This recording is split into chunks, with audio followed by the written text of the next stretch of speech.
안녕하세요. 잡시광입니다. 중국군은 최근 두 가지 비중 있는 소식을 발표했습니다. 먼저 중국이 자랑하는 첫 중국산 항공모함인 산둥함에서 복무하는 군인들이 일상을 공개했는데요. 공개된 영상을 보면 아침 8시 임무 수행 시작을 알리는 명령과 함께 병사들이 바쁘게 움직입니다. 군인들은 이륙하는 전투기의 엔진과 불과 20m 떨어진 거리에서 굉음과 뜨거운 배기가스를 견뎌내며 구슬땀을 흘립니다. 하지만 군인들의 움직임이 어딘지 어설프고 허술하다는 평가가 잇따르고 있습니다. 전혀 숙련된 모습이 아니라는 지적인데요. 가뜩이나 산둥함이 성능이 수준이야라는 비판이 일고 있는 상황에서 미숙한 군인들의 모습까지 공개되자 수준 논란이 더욱 뒷받침되는 모습입니다.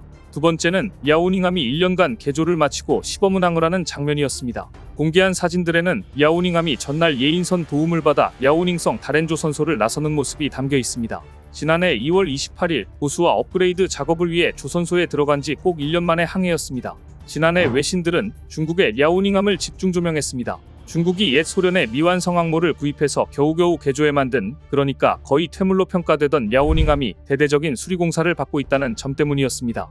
중국으로 온 지 얼마 되지도 않아 수리를 받아야 한다니 의아했던 것입니다. 하지만 이미 2021년부터 야오닝함의 별명은 떠다니는 관이었습니다. 2021년 미국 전문 매체인 내셔널 인터레스트는 세계 5대 최악의 항공모함을 선정해 발표했는데 중국의 야오닝함이 이 중 하나로 꼽혀 굴욕을 당했던 겁니다. 당시 세계 5대 최악의 항공모함에 꼽힌 항모들은 태국의 차크리나루벳, 러시아의 쿠즈네초프급, 미국의 2차 대전의 레인저급 항공모함, 일본의 시나노급, 그리고 중국의 야오닝함이었습니다. 야오닝함이 최악의 항공모함으로 선정된 이유는 구입 단계에서부터 취역과 동시에 전력 계통에 장애가 발생해 취역 후 몇 년이나 수리와 공사를 받아야 했고 지금까지도 개선 여부가 불투명하다는 이유였습니다. 그러다 결국 다렌조 선소에서 대대적으로 수리를 하는 모습이 포착됐는데 최근 수리를 마치고 시운전에 들어간 것입니다. 군사 전문가들은 야오닝함이 시운전을 마친 뒤 훈련용 항모에서 전투용 항모로 바뀔 것이라고 예견하고 있습니다. 그런데 이번에 공개한 야오닝함의 비행갑판에는 차세대 스텔스 전투기 젠35와 젠15 함재기 실물 크기의 모형도 목격됐습니다. 이것을 두고 익명을 요구한 전문가는 중국 관영영 자지 글로벌 타임스에 1년에 걸친 개조 작업은 야오닝함의 단순한 유지보수가 아닌 복잡한 업그레이드가 적용됐음을 의미한다. 젠35 모형이 등장한 것은 야오닝함 함재기 편대에 이 기종이 추가될 가능성이 있음을 나타낸다고 말했습니다. 야오닝함뿐 아니라 중국의 두 번째와 세 번째 항모인 산둥함과 푸젠함에도 젠35가 탑재될 것으로 예상되고 있는데요. 하지만 여기에서 눈여겨볼 점은 함재기를 모형으로 대체하고 있다는 점입니다.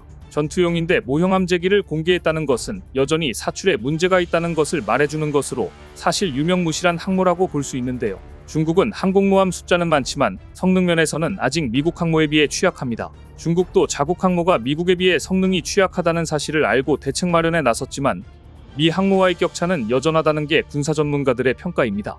더구나 젠15는 중국이 만든 일종의 돌연변이 함재기입니다. 원형인 러시아제 수호이 33을 확보하지 못하자 우크라이나에 남아있던 시제기 티텐 K3를 밀수해 역설계하고 젠11의 비행제어 시스템을 결합한 것입니다. 이 같은 출생의 비밀 탓에 젠15 배치 초기부터 비행 안정성에 있어서 심각한 문제가 여러 차례 드러났습니다. 결국 중국은 최근까지도 이 전투기의 결함을 수정하는 데 많은 공을 들이고 있는 것으로 알려졌습니다. 절치부심 끝에 중국은 최근 젠15의 레이더와 전자장비를 신형으로 교체했고 미국 그라울러와 비슷한 전자전기 파생형도 만들었습니다. 하지만 젠15가 아무리 개량된다 해도 전투행 동반경을 빼놓고 보면 전체 성능에서 미국 FA-18EF보다 우위라고 보기는 어렵습니다. 이런 배경에서 젠15를 운용하는 중국의 스토바 방식의 항공모함인 야오닝함과 산둥함은 미국 정규 항모보다 절대적 열세로 평가받고 있습니다. 반면 2022년부터 해외에서 전개되는 미국의 항공모함 전단에는 현존하는 최강 함재 전투기 F-35C가 한 개 비행대씩 편제되고 있습니다. 현재 주력 함재 전투기 FA-18EF가 4.5세대 모델인 것에 비해 F-35C는 5세대 스텔스 전투기로서 모든 면에서 기존 모델을 압도하는 강력한 성능을 갖춰 중국의 부러움을 사고 있습니다. FA-18EF의 전투행 동반경이 최대 722km인데 비해 F-35C는 1100km에 달합니다. 함재기의 전투행 동반경이 넓을수록 항모 전단의 타격 범위도 커집니다. 게다가 F-35C는 공중급류가 가능해 중국 대함 탄도미사일 사정권 밖에서 중국 연안을 타격하는 것도 가능하기에 중국이 두려워하는 스텔스 전투기라 불리는 것인데요. F-35C는 전투기, 방공구축함 레이더에 탐지되지 않은 채 중국 항모의 지근거리까지 접근할 수 있는 강력한 스텔스 성능을 갖추고 있습니다. 특히 F-35C에 탑재된 고성능 AN, APG-81 능동형 전자주사식 위상 배열 레이더는 최첨단 저피탐 설계가 적용됐습니다. 이 레이더로 중국 전투기, 군함을 조준해도 상대방이 알아채기 매우 어렵습니다. 중국 항모전단이 인지하기도 전에 몰래 접근해 치명타를 날리고 유유히 빠져나올 수 있다는 의미입니다. 심지어 전문가들은 미국 링컨 항모전단에 배속된 F-35C 전투기 12대만 동원해도 중국 항모전단 방공망을 뚫고 들어가 치명타를 날리는 것이 가능하다고 이야기합니다. 미중 함재기 이용량이 이렇게 차이가 나는 이유는 일단 중국 함재기의 출격 횟수가 미국 항모의 6분의 1에 불과하기 때문입니다. 미국 항모는 증기나 전자기를 이용해 시속 250km 이상으로 급가속하는 캐터펄트를 사용하고 그 덕분에 남중국해에 순환 배치되는 레이건함은 함재기 최대 이륙 중량이 45톤에 이릅니다. 반면 중국 산둥함 함재기의 최대 이륙 중량은 28톤 정도입니다.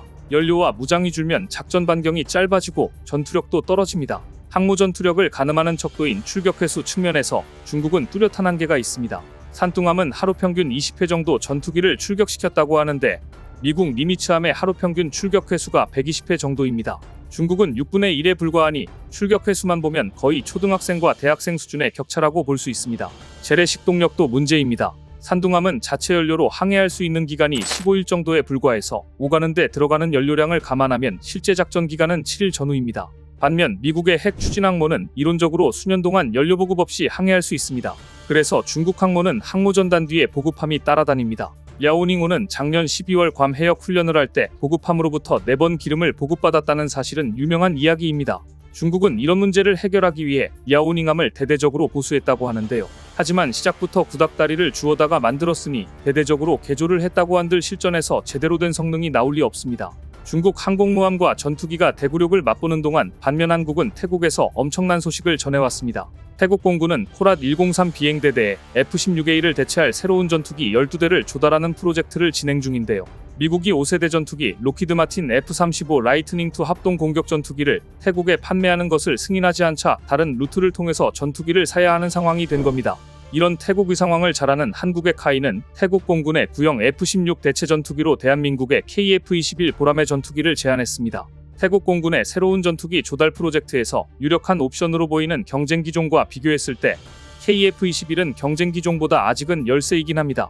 KF-21은 현재 프로토타입만 개발 중인 유일한 전투기니까 말입니다. 다른 후보들은 미국 보잉 F-15EX 이글2 전투기, 로키드 마틴 F-16CD 블록 70-72 전투기, 스웨덴 사브 그리펜 EF 전투기 등이 있는데요. 이들은 모두 생산 준비된 기종입니다. 하지만 자세히 살펴보면 한국이 가장 좋은 조건을 가지고 있습니다. 일단 카이는 태국 공군에 약 6,500만 달러의 가격으로 KF-21 전투기를 제공할 수 있다고 제시했습니다. 경쟁자들에 비해 아주 좋은 가격입니다. 또한 다소 라팔 전투기가 후보로 떠오를 수도 있지만 프랑스제 전투기는 경공격기를 제외하고 아직까지 태국에 도입된 적이 없습니다.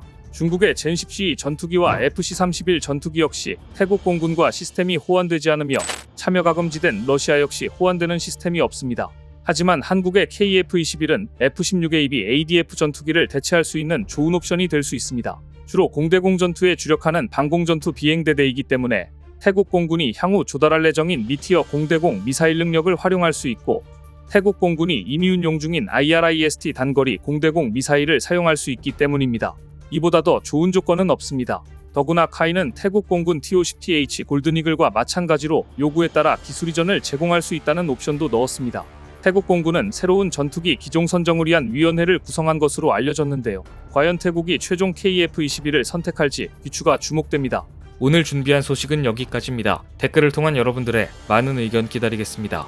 시청해주셔서 감사합니다.